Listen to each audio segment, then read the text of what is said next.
This video isn't about the sequels, or about any Star Wars movie. This video is about the fans, or more specifically, a select group of fans who completely missed the point. Once upon a time, they released a trilogy of movies. It had been over a decade since the last installment, and although there had been animated series in that time, fans were ready for one of the biggest franchises in the world to make a comeback to the big screen. But as the movies released, fans would walk away disappointed. That disappointment would seethe into anger, simmer into resentment, and ultimately descend into a campaign of outright hatred. I'm talking, of course, about the prequels. Wait, you thought I meant the sequels? When the prequels were released, fans did not like them. It's easy to see why. The dialogue is wooden and stale. They took one of the most iconic villains of all time and reverted him back into a child and then a whiny teenager. They had a different tone than the originals, and used the M word. But while the public was busy hating them, and critics were denouncing them as the end of Star Wars, there was one group of fans who were absolutely head over heels in love with the prequels. I'm talking, of course, about the kids. Somewhere in your life, I'd be willing to bet there's a millennial you know who loves the prequels. They'll tell you they're charming, they're misunderstood, but they're beloved in the same way that the Twilight movies are. Sure, they're bad, but they're so good. I'm one of those millennials. I grew up thinking Darth Maul was the coolest bad guy ever. I had a crush on Padme. I loved the scenes in the Senate. But when the prequels were released in the early aughts, many Star Wars fans were people who had grown up with the originals, i.e. at least 30 now. And George Lucas always maintained that Star Wars was meant for kids, so it's easy to see why the older fans didn't like them. Flash forward another 20 years, and we have fans who grew up with the prequels that now respond to the sequels in the exact same way. Those movies are actually bad, they'll say. I know the movies I liked are technically bad, but those ones are actually bad. Nobody likes them. This is the end of Star Wars. They're perpetuating the exact same cycle that they went through with their favorite movies growing up, and forcing it onto the next generation of Star Wars fans. And I'm not saying that every prequel fan is like that, or that any criticism of the sequel trilogy is invalid. I have my own criticisms of the sequel trilogy, but the point I'm trying to make is that it's subjective, and the kind of rhetoric that goes beyond thoughtful critique, the kind that ventures into anger and hatred, the kind that stands up and says, no, I'm right, and if you disagree with me, you're wrong. That kind of attitude only perpetuates the same cycle that they lived through as kids when everyone told them that the movies that they loved, that no, those were actually terrible movies, and you're wrong to love them. And hey, I get it, it's alluring, it's so much easier to hate things. That's actually one of the lessons that Star Wars teaches us. It's easy to give in to the feelings of hatred and anger. It's much harder to find the good in things, to see things from another perspective, to have empathy for the people that you think are wrong. But okay, simply disliking a trilogy of movies doesn't make you a member of the dark side, even if you are perpetuating a cycle of anger. So what comes next? People who complain that Star Wars is being politicized often conflate politics with representation. The number one context I see people complaining that Star Wars is, quote, being political is when people from marginalized communities are simply existing on screen or behind the camera. I'm here to tell you that isn't political, it's just reality. Political has to do with politicians, bodies of government, the rise of fascism. You know, things Star Wars would never be about. One of the most prolific phrases in the dark side of the fandom is, I just want good stories. Hey, I just want good stories. What's so wrong with that? But it's the words that surround those ones. They'll say things like, I don't care if it's a man or a woman writing it, I just want good stories. Or, I don't care if the character is black, I just want them to be well written. I don't even see color. Gender doesn't even matter. Why are we even talking about this? But that kind of attitude is detrimental to social progress.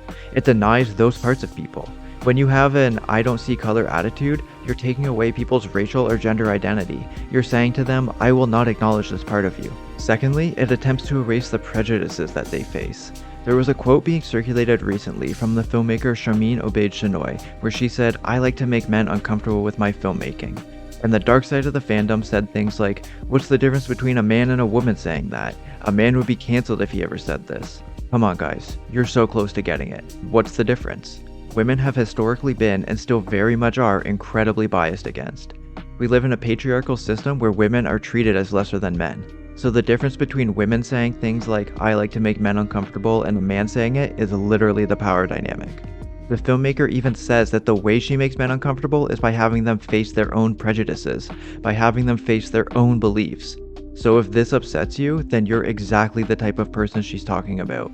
And I am begging this type of fan to talk to a woman in their life, any woman, and you'll find that they face sexism, harassment, and weird behavior from men every single day, everywhere they go. This whole "I don't see race, I don't see gender" attitude is a detriment to progress, equality, and inclusion. Oh, you don't see race, you don't see gender? Good, then you can stop fucking talking about it. Because the only people I see complaining about diversity in Star Wars are the people it pisses off. So if you don't think diversity is important, then you can shut the fuck up about it. There's another quote we have to talk about. The same filmmaker said in an interview, "It's time a woman come forward and shape a story in a galaxy far, far away."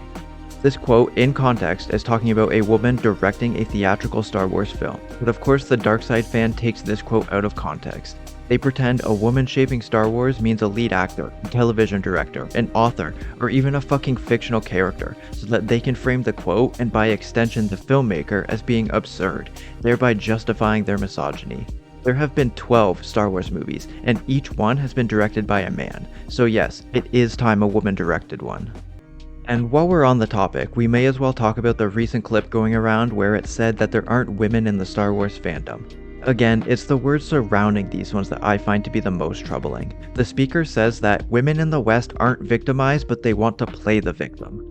This interview came out the same week that a study was released that found there had been over 520,000 rapes, resulting in 65,000 pregnancies in just 14 states where abortion has been made illegal in only the last 18 months. So please, tell me again how women in the West can't be victims. Not to mention that the director they are talking about is a Canadian-Pakistani filmmaker known for highlighting gender inequality. You can't make this shit up. Fucking bigots. When the sequels came out, just like the prequels before them, there was a campaign of harassment toward people involved in the films, especially against women and people of color. In the prequels, Ahmed Best, who played Jar Jar Binks, was sent ceaseless, unending racist hate, death threats, and was nearly a victim of suicide because of it. Jake Lloyd, who played young Anakin, was bullied and harassed to the point that he had to quit acting. 20 years later, in the sequels, Kelly Marie Tran has faced a campaign of racist and sexist harassment that has caused her to wipe all of her social media accounts. John Boyega was sent a litany of racist harassment and death threats before the film even released from quote-unquote fans who told him that people of color don't belong in Star Wars. Daisy Ridley faced the same sexist hatred from people who thought that women shouldn't be a lead in Star Wars. And when it comes to the racism and sexism in the fandom, the waters are constantly being muddied by these reactionary content creators. I think there are two separate conversations that these type of creators continue to meld into one, and I think it's often done on purpose and in bad faith.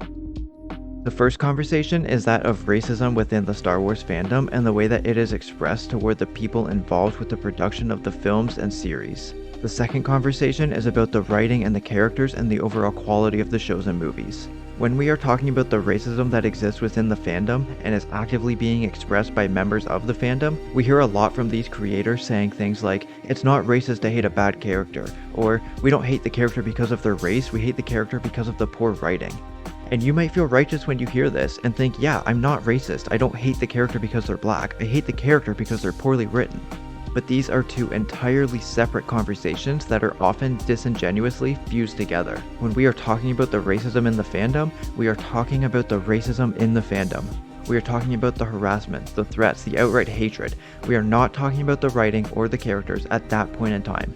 That is a separate conversation. And there is a conversation to be had about the quality of these shows. Of course there is.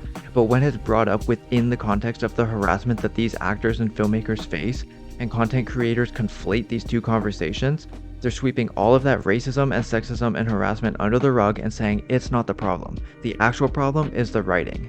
I'm here to tell you that is absolutely a problem. This type of alt-right Star Wars fan completely and utterly misses the point of Star Wars. More than that, they embrace the antithesis of Star Wars. This kind of Star Wars fan openly and unawarely embraces the dark side. And it is wild to me that people who have spent their entire lives studying this universe, studying Star Wars and all of its themes and messaging and character developments and motivations, can embrace the dark side so openly, so unaware that they are contradicting their entire love of the franchise. Many of these content creators are in the business of hatred, and hey, I get it, hate sells baby, and we need the money. But it goes against everything that Star Wars has tried to teach us. Their content has devolved from thoughtful critique and analysis, from theories and fanfiction, to alt-right conspiracies and reactionary content. They love to hate Disney for all the wrong reasons. They think Andrew Tate is something to aspire to. They want Elon Musk to buy Star Wars. For being such massive Star Wars fans, these type of people sure do seem to hate everything that Star Wars stands for.